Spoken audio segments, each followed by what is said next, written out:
Hi, everybody. I'm Skip Alzheimer. Welcome to the AV Geeks Lunchtime Streaming Show, where we watch old 16mm films. That last film was part of the Coronet collection that we're scanning, and was a master film that didn't have a soundtrack on it. And the thing is, visually, it is awesome. And I don't know if a soundtrack would make it better. I don't know. I don't have a print of that film. So I'm going to actively see if I can find the soundtrack, but I don't think it's good. The payoff is going to be nearly as good as what we just saw, because it was nuts. And there's a whole bunch of these educational films that are set up like a game show. I should do a show just with that. Unfortunately, some of them are not good at all. So, anyways, thanks for watching. Let's see, what do we got? What do we got set up? Let's learn about living things that are everywhere. Now, we saw the second edition of this, which is called Living and Non-Living Things Are Everywhere, where they just smushed it all together, like, we'll just make one film. So this is missing the title, and it's a little splicey, but here's Living Things Are Everywhere. Enjoy.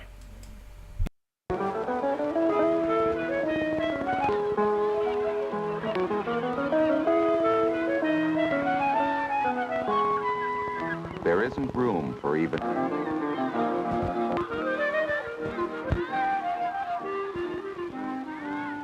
There must be some place a fella could go and not find anything, except maybe a few fish.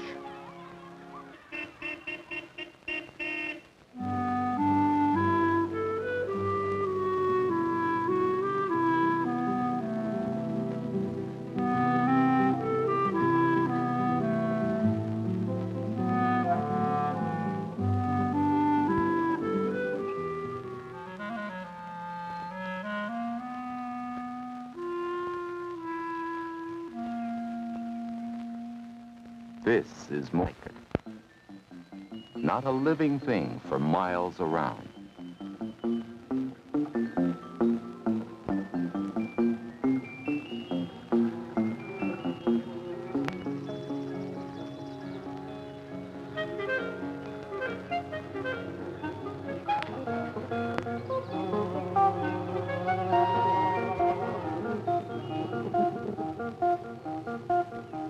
Listen and look, the more you'll discover.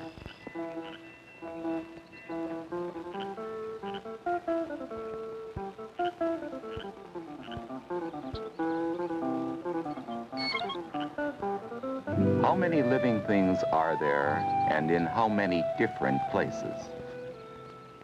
Everywhere there are surprises.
Can these green things floating on the water be living?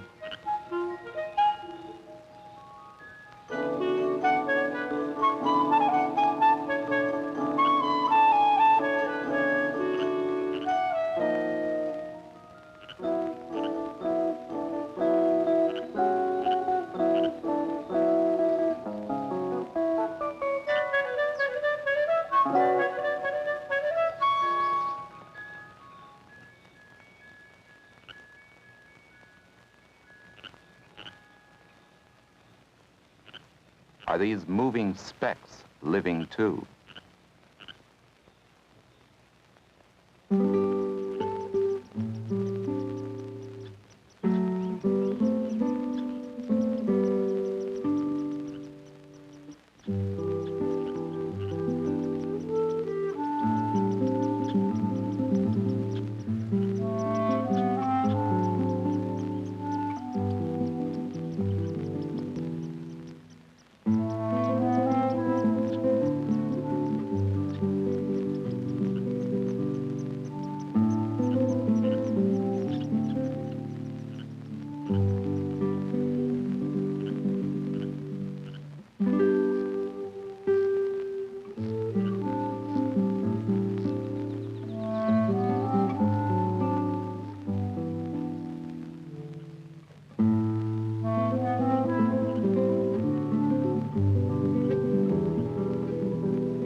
Blow away, seeds.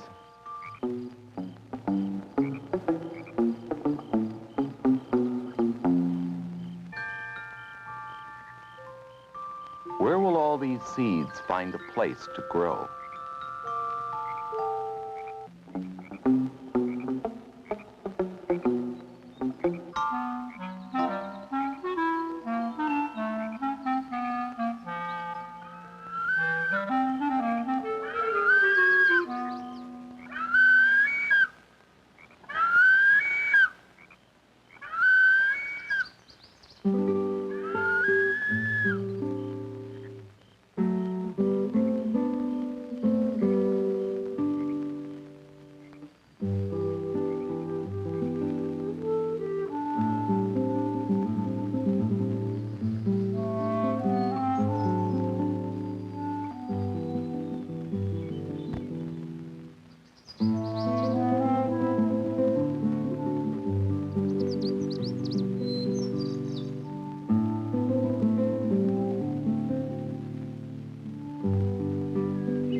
What's this growing on the dead log?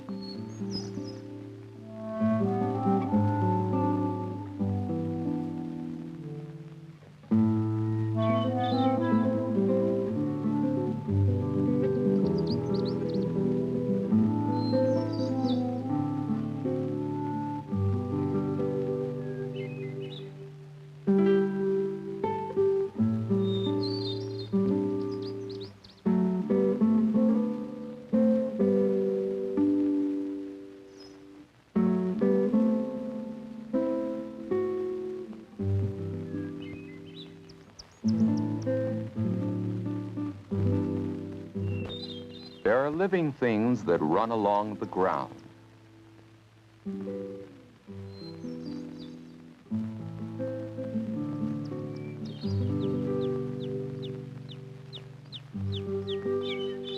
There are living things that fly in the air. The grass is living. So is the tree. In the branches or under the bark of trees are other living things.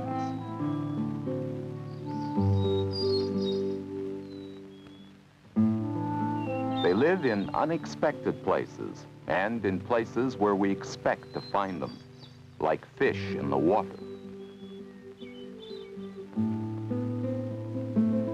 Fish.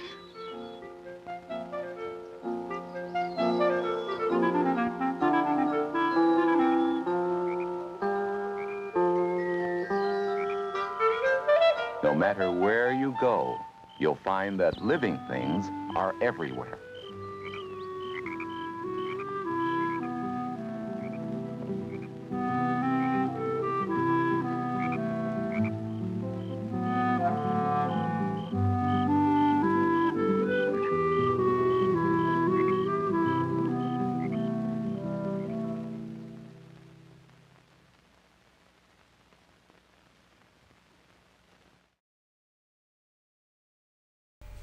That kid was touching everything. He was like, I got that, I got that, I got that. Yeah, pretty great. Let's see. So behind me, I have a film scanner set up, and I'm surprised I have not shown. I don't think I have. I looked at my notes, and I don't see any evidence that I showed it. So I have 3 different versions of Uncle Jim's Dairy Farm. There's a popular one that was made by Jim Handy. There was, and all of it is about like teaching kids about like where your food comes from, where your milk comes from. So Jim Handy, this one, and then there's an earlier one that I found it's kind of a beat up copy, but this is the 3rd one, and this came out in 1979, and might resonate with some of you because of the time that it came out. So here is Uncle Jim's Dairy Farm 3rd edition. Enjoy.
What time is George's plane due to arrive from the city?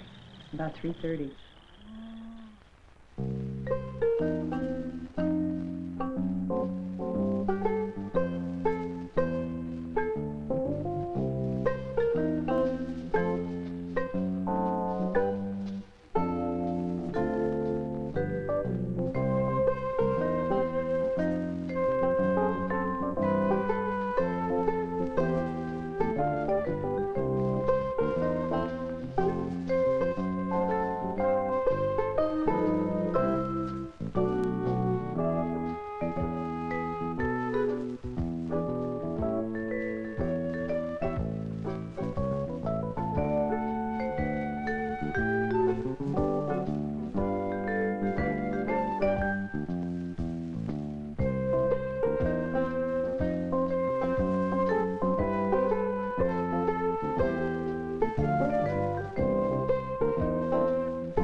like a person about to go on a nice trip. Come on, hop up now. Get dressed.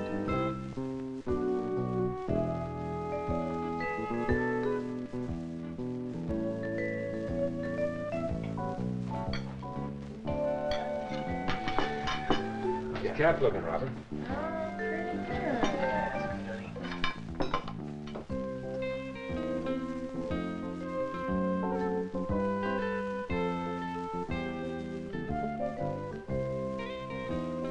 Do you think George will like being on the farm this summer? I don't know, Robin. I hope so. I hope so, too. George, did you finish your packing yet? Yep. Excited? Yeah. I'm a little nervous, though. Oh, you'll be fine.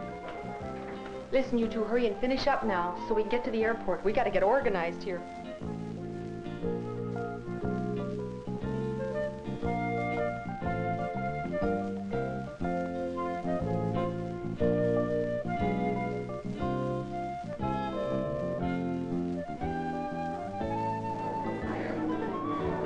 Goodbye, sweetheart. Goodbye. Listen, say hi to Aunt Helen and Uncle Jim for us. Good time. And safe trip. Okay, bye. Bye, sweetheart.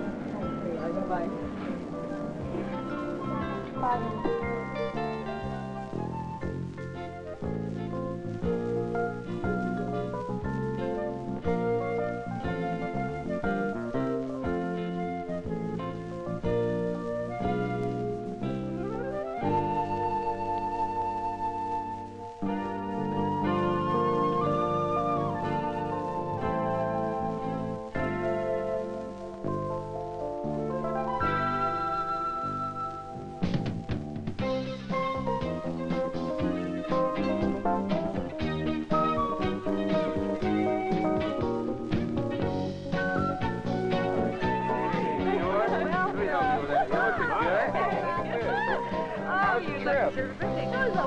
Good. Oh, I got your daddy. He's okay. Sit there, won't you? What about me? You're not feeling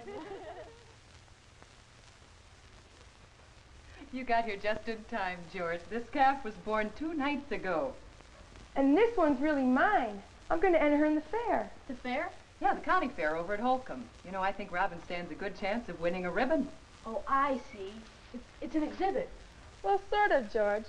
All the different kinds of farm animals are entered. She's been able to raise the best and the healthiest ones.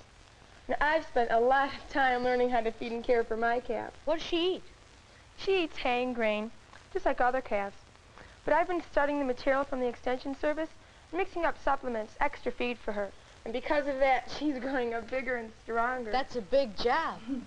Well, it's the same thing we try to do with our kids, George. We want to feed them so they'll be healthy. There sure's a lot going on around here. Seems like everybody's got a job. Well, I guess we don't think of it as a job. The farm belongs to all of us. Come on, I want to show you the silos where all the silage is stored. What silage? Well, all the corn we grow is chopped up, stalk and hull for cow feed. And then we keep it stored in the silos. Simple, huh? Sure. Bye, Mom.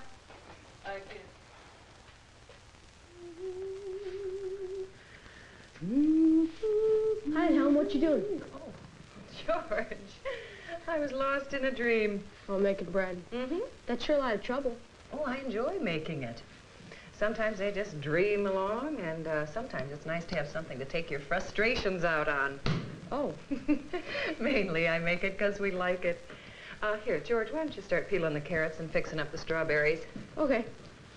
You know, I'm sure your folks do the same things we do here to make sure that your family has a balanced diet every day. Well, just like you see us doing that for the calves. I guess I never thought about it. Well, look here. Now, for dinner tonight, I'm making the bread. You're fixing up the fruits and vegetables that Robin brought in from the garden this morning. She did. I didn't see her. Well, after you've been here a while, George, you'll get used to getting up early. It takes a while. And we're having chicken as good protein for dinner tonight, George. I really make it good. I think you'll like it. And those are the 3 kinds of foods you need to be healthy, right? No, you need food from one more group, George. And Helen, what else happens at the county fair? Oh, well, the county fair is really a celebration at the end of the growing season. It's a place where we can take everything that we've made and grown and show them to our neighbors. And the best one wins a prize. Could I show something? Oh, George, I don't know. What other things get shown at the fair? Oh, there's fruits, vegetables, baked goods, preserves. Preserves? What's that? Preserves? Jams, jellies, things that I put up. The main thing is, George, it's got to be something that you've either made or grown by yourself, and there's really not much time for that for you. I sure would like to show something. Yeah, I understand how you feel, George, but, George, I've got an idea.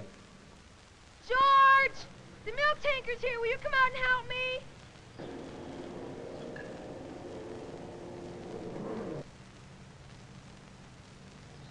George! Come on! George is sure becoming a farm boy. Yeah, I think I'll keep him around for a while. Maybe turn him into a dairyman. Sure had a good day today, Jim. 5,000 pounds. Where's he taking all the milk, Uncle Jim?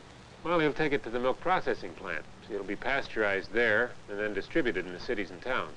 Now, we cool it here, and then it's kept cold all the way to the supermarket. Isn't 5,000 pounds a lot? How much is that in cartons? Cartons? Oh, you mean quarts? Yeah. Well, let's see.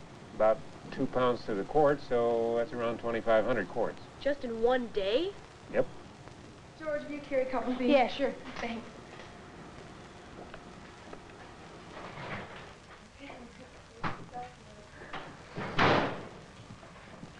Hi. Put them by the stove. I want to start the pasteurizing pretty soon. Okay. Oh, and George, that's the fourth kind of food. Beg your pardon? Remember when we were talking about the 4 food groups that keep you healthy? Well, milk is in the 4th group. Oh, yeah. I told him that I knew the answer and I could tell him, too. It sounds like you go to a good school. It's okay. Have you thought of what you're going to study in high school yet? Yeah, Yeah, me too. I'm going to start taking ag courses. You are? Yeah, I'm thinking seriously about staying on our farm. And I thought that hayride was super. Boy, do you do that very often? Oh, sure, all the time in the summer. Wasn't Lois a ride coming down? I didn't know you could do a dance on a pile of hay. She's a lot of fun. Yeah. I hope we can do that again. Well, I think the things you do in the city sound like fun. Now, I've never seen a hockey race. A hockey match. And then there's baseball in the summer. Hey, you guys! Want to ride back to the farm? No, I don't think so. Maybe I better go. What for?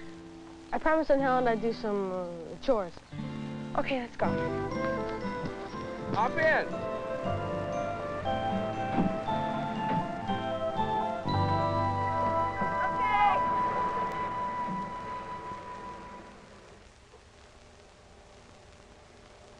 Uncle Jim!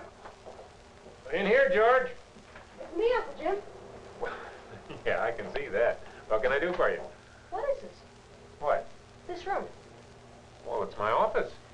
Oh, I guess you never noticed before. I keep that door closed. I didn't know you had an office. So small. What do you do here?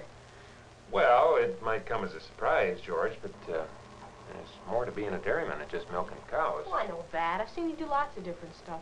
Well, see, a dairy is a complicated business, George. Besides milking twice a day, there's a lot of planning and managing to do.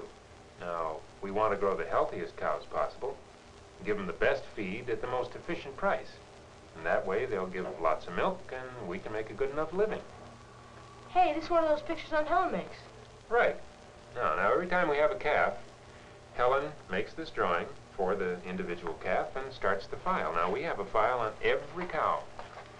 We know her parents, we know her grandparents, we know how much milk she's given now, and we can figure out how to increase her milk output.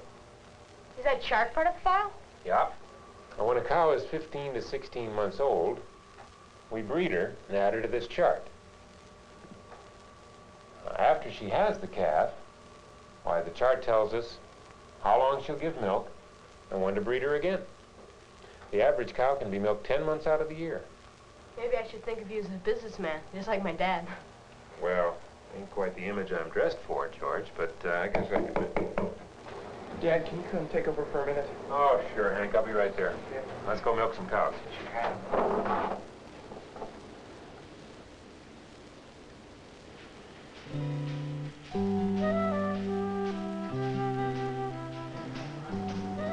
You know, George, you got me to thinking there about something that never occurred to me. Yeah? You know, that's something I never really wanted to be, a city businessman. I always wanted to be a dairyman. Seemed to be something that was steady enough to rest your life on and yet give you a little independence, too. I guess that's what we all want, isn't it? A little bit of everything, huh? What's that got to do with being a businessman? Well, sometimes you have to be some things you didn't want to be to get to be what you want to be. Not only that, but now you're a poet and a philosopher, too. George, if you can tear yourself away from all this, you can go into town with Robin and me. I've got some shopping to do. Yeah, I'm almost done. Okay, I'll go get Robin. See you later.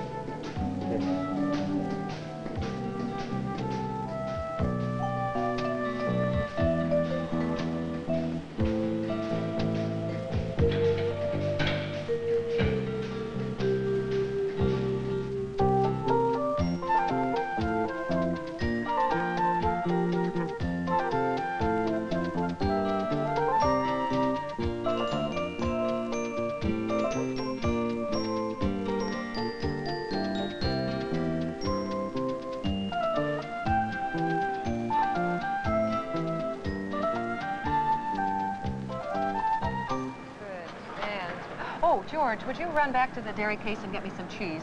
Cheddar. You know what, Helen? This isn't what I expected. What? Mom, are you going to get some meat? Yeah, sure, honey. I mean, this is the same thing that we do at home. What is? What? Getting so much stuff from the supermarket.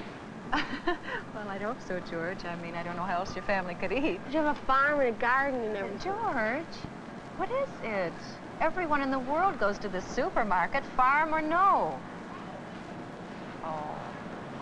Oh, I see. You think we should grow all these things ourselves, is that it? Well, yes. George, in all the time you've been with us, have you ever seen any of these things growing on our farm? I mean, like spices, orange juice, or fish? No. Well, actually, we're pretty lucky because we pasteurize our own milk and, well, we grow some of our own fruits and vegetables. I put up preserves and canned goods. We've even found a way to make our own cat food. But, George, if you have any other ideas, I sure would like to hear them. You know what, Helen? It really doesn't matter where we live or where our folks work at. We all live pretty much alike. George, I always said you were a bright boy. You got it right for sure. Come on, honey, let's go home before it gets too late. Oh, hi, Helen and Robin. Are you all ready for the fair? I hear your calf is a real winner, Robin. I hope so. Hi, Barb. Sorry I haven't got time to talk to you now, but I hope we see you at the fair. Look for us at the dairy barn. Oh, we sure will. And good luck, Robin. Thanks, Mrs. Holt.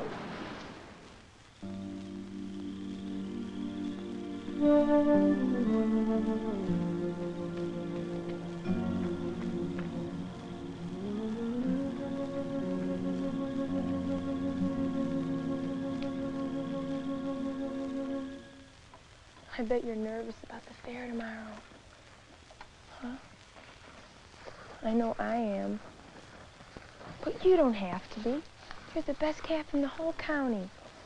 So it's for sure you're going to win. Right? Just remember, keep your head up and watch the rope signals. George, you really scared me. I didn't hear you. I'm sorry. I heard you come out here. You okay? No. No, I'm not. I'd like to be brave and everything, but I am so nervous about the judging tomorrow. Don't worry, your calf's an easy winner. That's easy for you to say. You're not entering anything. I've been working for this day for such a long time. I know, and that's why it'll be okay tomorrow. You've raised a healthy calf, and you're fed her right and cared for her, and... Oh, it's okay, George. Everyone who's seen the calf thinks she's a winner. Even Mrs. Steiner said so. See, she's got to win. I hope so.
junior heifer calf class today, I think we have some real outstanding individuals to place in this class today.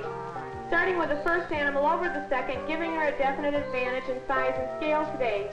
You certainly have to admire the dariness and angularity on the second animal and the cleanliness that we have in this animal as well as all the rest of the animals in the class today. It shows that these kids have put a lot of time and effort into getting these animals ready for the show.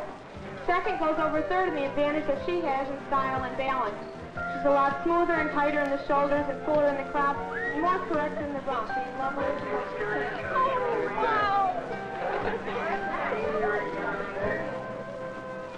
Where's George? Robin, we have kind of a little surprise for you, sweetheart. Well, once we get the calf put away, we'll tell you all about it. Here. Is this yours?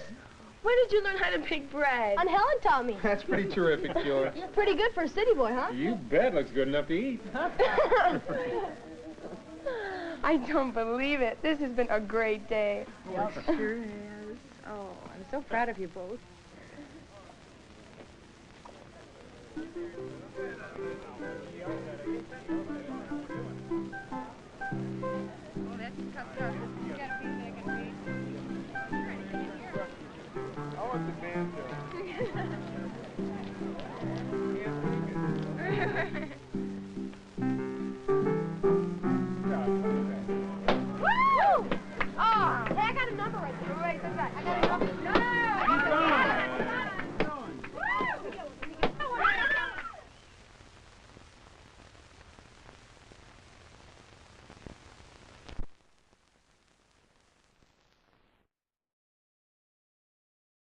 USAC.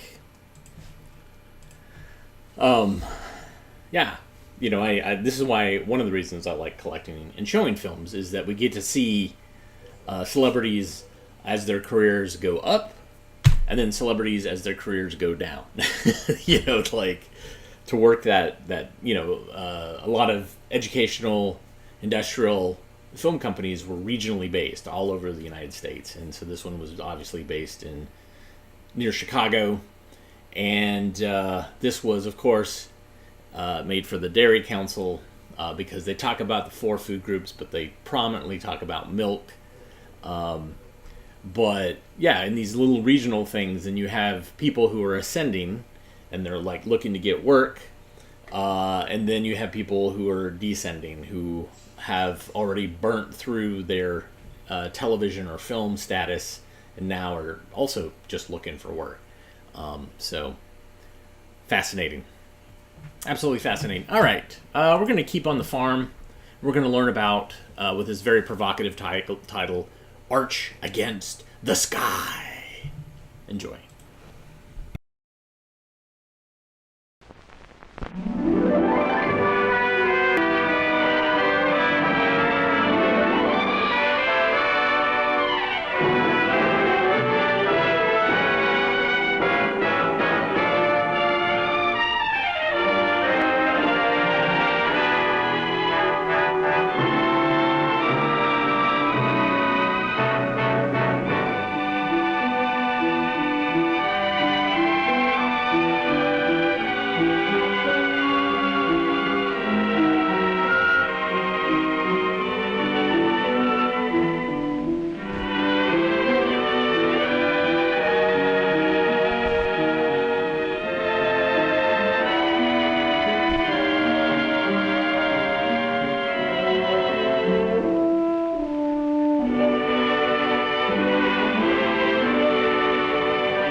I think we're on the right track, Mr. Dix.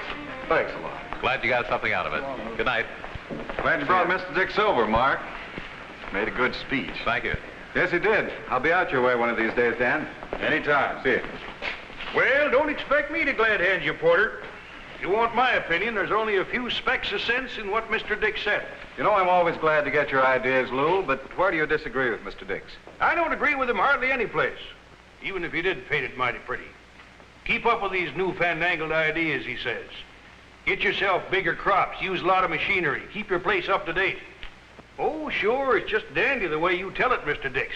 But what you don't tell us is, where's all this money come from to pay for these things? But, Lou, the question is... It's money. These things all cost money. It's nothing but money, money, money from the time we buy seed until we send the crop to the market.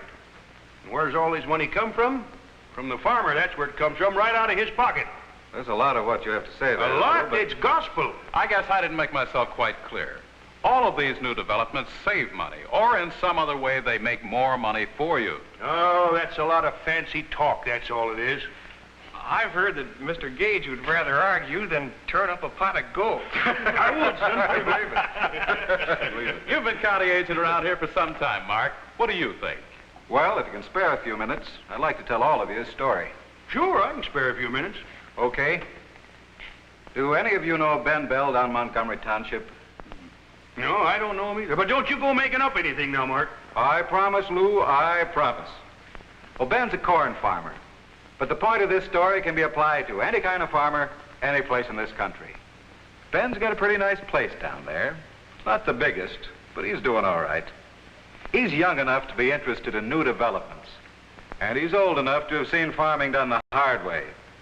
When he was a kid, he was right in the middle of all that drudgery. You younger men are kind of lucky. You've never worked that way. But Lou and I remember it, and my back still aches when I think about it. I mention this just to show you that Ben's gone through a big change in farming, just like a lot of us. He's worked hard with the old methods, and he knows how they used to keep farmers broke, both financially and physically. Ben still works hard, but like most up-to-date farmers, he uses his head, too. For example, he's been using hybrid seed corn for years. But still, he keeps checking for new developments in hybrid seed, and he even takes my advice once in a while. Ben has the idea that good crops begin with the right seed. That's a pretty hard idea to argue with. Well, that season I'm telling you about, things went along about as usual. If anything, Ben got some breaks in the weather. Things were moving along just about as good as a man has any right to expect. Well, by the 1st of August, Ben was beginning to feel a little sorry for every man who didn't own a farm. There hadn't been a serious setback, and whatever Ben did, he did it with happy thoughts about how that crop was coming along. When the last of September rolled around, though, you can guess what Ben was going through. Corn looks good, doesn't it, Ben? Yeah, Marge. This ought to be the best crop I've ever had. You deserve it. Well, that doesn't always seem to count. Getting what you deserve, I mean. That doesn't sound like you, Ben. Has something happened? Not yet. But I don't understand. Well, the crop looks good right now. Awfully good. Maybe it sounds silly, but that's why I started worrying today. I'm getting so close to a bumper crop that it's going to be a tough jolt if something goes wrong at the last minute. Oh, now don't start worrying, Ben. That doesn't do any good. No, of course it doesn't. But gosh, there's a mortgage, and you've been needing a new refrigerator for a long time. And I'd like to get that bicycle for Patty. I know, we've talked about all those things, but it doesn't... Sure, we've talked about them. We talked about them last year, and a late fall storm gave us the answer. We talked about them the year before, and the corn was so dry at picking time, I left more than 10 bushels an acre in the field. Farmers are sure on a merry-go-round, aren't they? Yeah. If you can see anything merry about it. We go round and round all right. Sometimes we make some pretty sour music. It's almost like somebody's trying to torment us. We get bigger yields with late maturing hybrid, and one way or another we lose most of the gain. If we guess right and step off of that merry-go-round at the right spot, okay. But if we don't... When do you think you'll pick this year, Ben? Hard to say, Marge. It's been so wet. First chance I get, I'm going to find out what some of the others are thinking. Just talking about you, Ben. Wondering when you're going to pick. Wanted to ask you the same thing. I'm going after mine next week. My corn tested out at 27% today. That'll give me a good, clean job of picking. Uh-huh. Then what? Going to sell it off right away. Take what I can get. Yeah? From what I hear, that's not going to be so much. Better than taking chances. I waited too long last year. How about you, Lon? Been figuring I'd leave mine out a little longer. The way the weather's been the last few days, might dry out quite a bit. What are you going to do, Ben? I'm going home and flip a coin.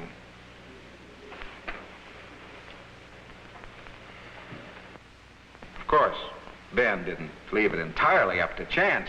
He went as far as he could toward making the right guess. Still seemed a little too wet for safety, but Ben wasn't sure.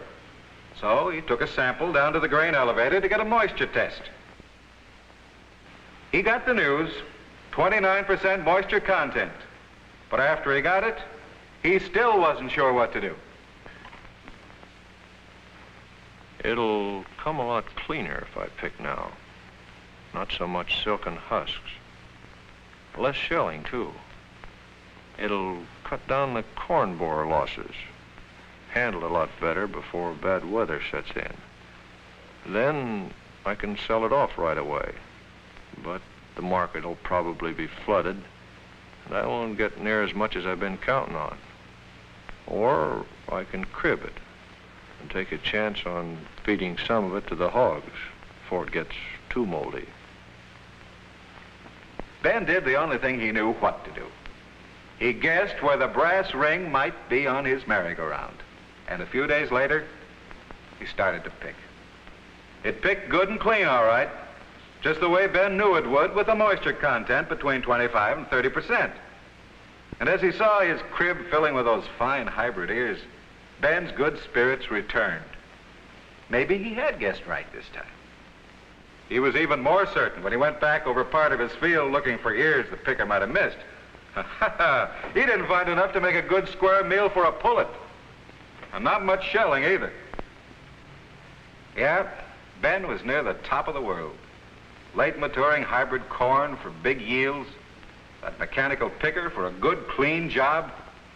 What more could a corn farmer ask for? Well, early the next spring, Ben went down to his crib for another look. He'd been doing that every few days since the weather had begun to warm up.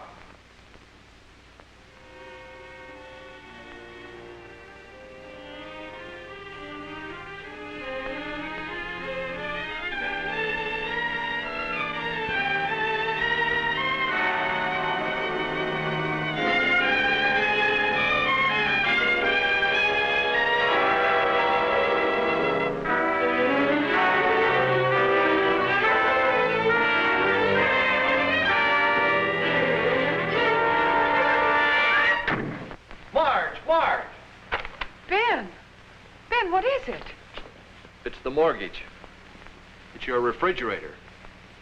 It's spoiled corn. It's the same old merry-go-round. And I got off at the wrong place again.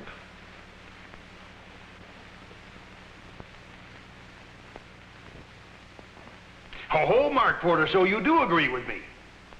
Uh-huh. Up to a point, Lou.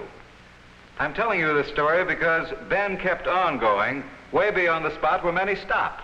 Oh, now don't give me that educated double talk. This Ben fella, he saw the light, didn't he? Uh-huh. And that's the point where I stop agreeing with you. Because, you see, Ben didn't give up.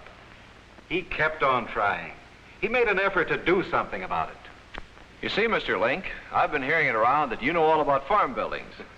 And I dropped in to see if you can give me some information. Be glad to, Mr. Bell, if I can. Would you sit down? Well, I read someplace that the Department of Agriculture is recommending that us farmers dry our ear corn mechanically for storage until we want to use it or sell it. And I thought maybe you'd know about it. Yes, I know what you mean.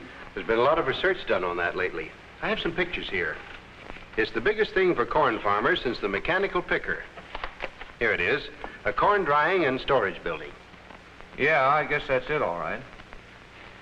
But tell me, Mr. Link, I guess my dad had his troubles with corn, all right. But I don't seem to remember the kind of things that have been happening to me. All we seemed to need then was enough sun and enough rain. We'd pick when it seemed to be the right time. Didn't even make a moisture test. We'd shovel the corn into the crib and practically forget about it. I don't remember much trouble of any kind. That's right, Mr. Bell. You'll remember your dad used open pollinated seed corn, which matured earlier than hybrid. He didn't have to worry about late fall storms. Got pretty dry right in the field. If you picked by hand, then the crib filled up maybe at the rate of 50 to 75 bushels a day. It had time to dry out some more before it was covered up. But today, with late maturing hybrids and the mechanical picker putting 1,000 to 2,000 bushels a day into the crib, then you need something more than natural drying. And that's what this crib does, huh? Yes, with forced air ventilation. Here's one we've just put up over in Galloway Township. And here's the way it looks when it's filled up with corn. Now, if you'll come over here to this model, Mr. Bell, it'll give you an idea of how it works. The air is pushed through by this 42-inch fan, driven by a 5-horsepower motor. Here you can see how the air is forced out of the tunnel and through the corn. And here's a cutaway front view drawing, Mr. Bell, that also shows how it works. You can see how every single ear is hit by the draft of air. If you can imagine these lines moving the way the air does, then you'll get the idea. The fan forces air into the tunnel from outside, and then the air travels equally in all directions, up through the corn and then out again, through the space between the ribs. Yeah, uh-huh. And in a side view, here's the way it looks. Into the tunnel, up through the corn, and out through the end wall openings. Yeah, looks like it might take me off the merry-go-round. What's that, Mr. Bell? Oh, just a kind of family joke, Mr. Link. Oh, I see. Well, I don't need to tell you what this drying means, Mr. Bell. You can pick your corn before it gets dry, because that's when it picks best. You can store it safely until you can get the best price. Cut down your labor, cut down your worry. Yeah, it sounds good. But what happens when you're not using this building for corn? That tunnel, if it could be moved out, the building could be used for a lot of things, couldn't it? Sure it could. And here's one example of its being used to store machinery. Uh-huh. Let me show you how it's done. Just as you said, the tunnel comes out in sections when you don't need it. It can be done in less than an hour, and then you've got another farm building for just about any use you can think of. Fact is, a great many farmers in all parts of the country are using Quonset buildings for a lot of different things. You'll find them on the most up-to-date places, no matter where you go, because this is a building that's been engineered to do a modern job for the farmer.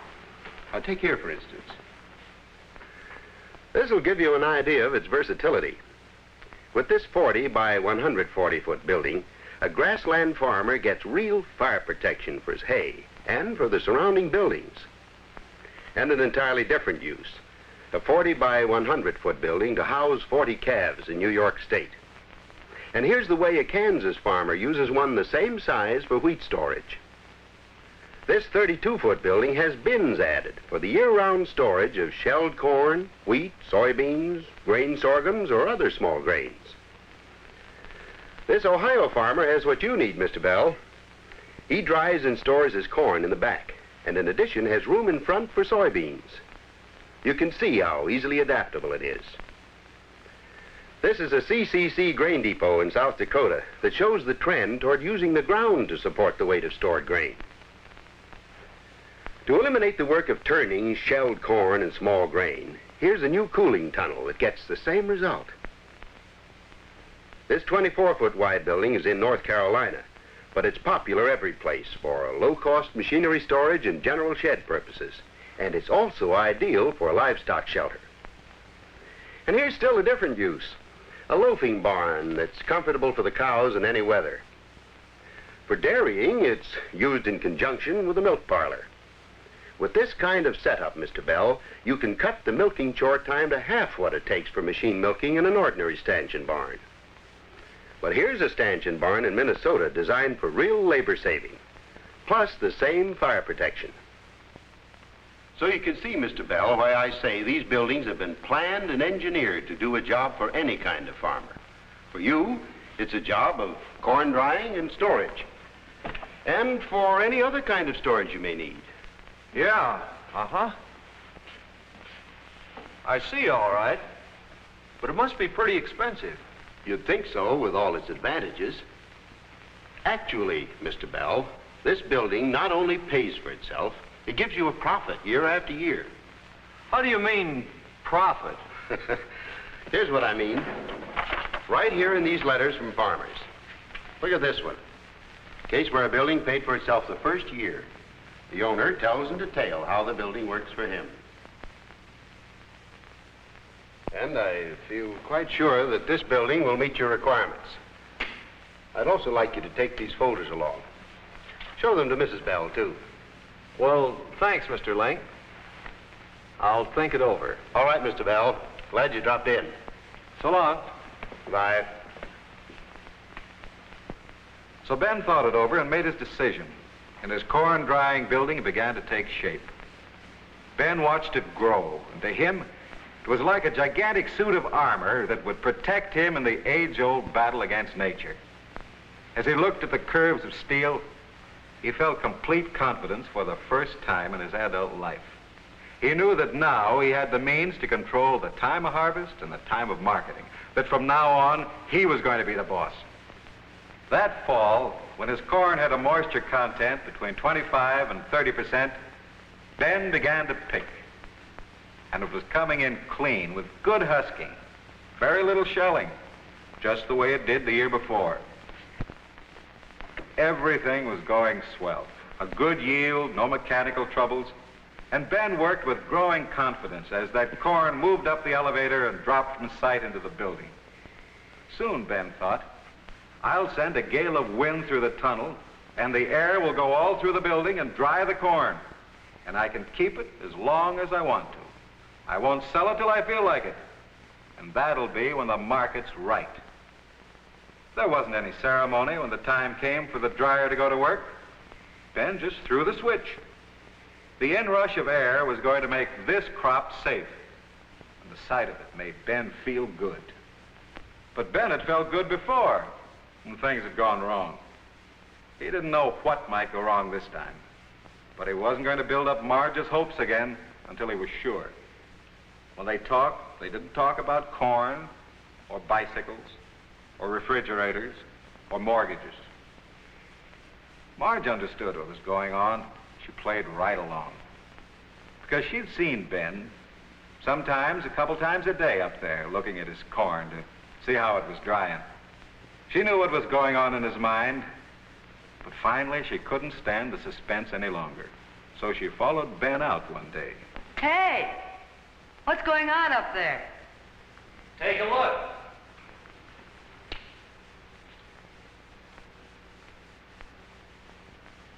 What do you think, Ben? I don't. This time I know. We've got what it takes. Of course, you know what happened after that. The mortgage got a slug in the jaw, Marge got a refrigerator, and Patty got a bicycle. But even more important, Ben got off the merry-go-round. Large yields through hybrid seed and the advantages of fast, low-cost mechanical picking mean a lot more now with controlled drying. Controlled drying. Lou, that's what we needed. And that's what Ben got. Even in a year with normal weather, he'll make more money on his corn than his neighbors who haven't dried theirs. Plus, a farm building he can use for just about anything he wants. That's what he got, and that's the end of my story as far as Ben's concerned. As far as everybody here is concerned, no matter what your type of farming is, you can get off your own merry-go-round by keeping up to date on modern farming methods. Oh, it ain't no fun arguing with a man that always wins, Mark Porter. You know that. I know that, Lou. Only this time there wasn't any argument.